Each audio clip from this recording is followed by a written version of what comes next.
继续我哋看到係第一個去年平均一日發生40件嘅性侵害事件，也到事件當中，18歲以下嘅40個位受到性侵害嘅案例，對2003年嘅87件到去年嘅1063件，以下嘅增加是皮卡加，還有人受到性侵害，按當年都唔知自己係受到性侵害，也有人都因為驚。本人此時唔敢講出來，就將係無罪嘅聲音呢。客家電視將會同今日同前個日兩日推出40個位聲音內嘅報道，我提醒大家注意未成年嘅也到40個位受到性侵害嘅問題，咪希望社會大眾強化嘅關心，保護人嘅青少年。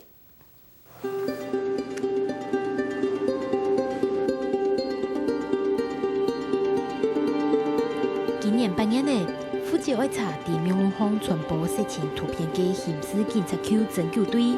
對拍圖片嘅人嘅電腦檔案當中查了又查，查出一個性侵4例嘅嫌犯。犯案期間對被害者吐小學一直到貴州有5年安久。他們如果收藏這些東西之後，常常就會跨越那個界限，說他自己也要做這樣的行為來滿足他的一些幻想。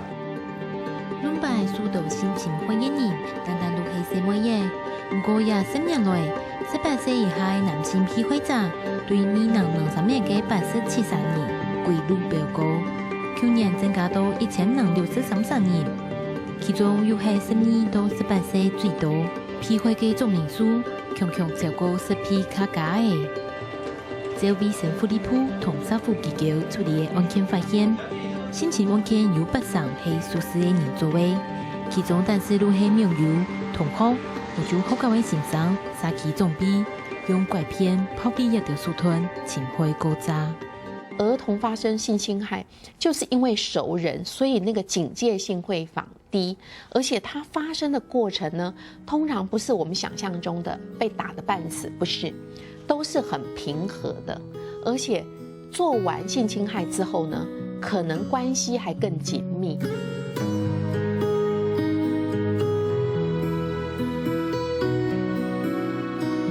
要注意的係，男性嘅被害者加上因為傳統嘅性別角色認同，對社會本人啊就原點唔講，將一個無罪合法化嘅聲音呢，所以喺講發現聲音呢有唔正常嘅行為，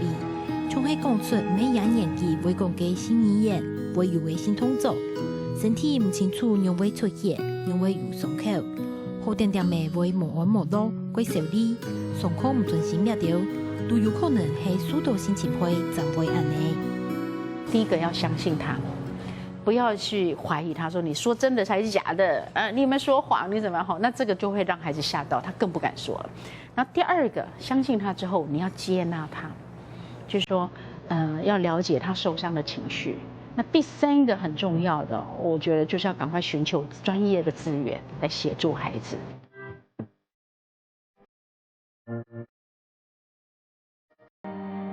因為4例嘅數年性侵過後，會迷亂對性別嘅認同，所以社福人員咪呼籲接觸數年侵害嘅個案家下，要堅固禮儀，勇敢面對，還會聯絡社福機構，提供適當嘅輔導同治療。同一天數做到嘅合作安樣，安尼也對被害者能排除外有意侵害人。客家新聞拍片上陳欣怡特別報道。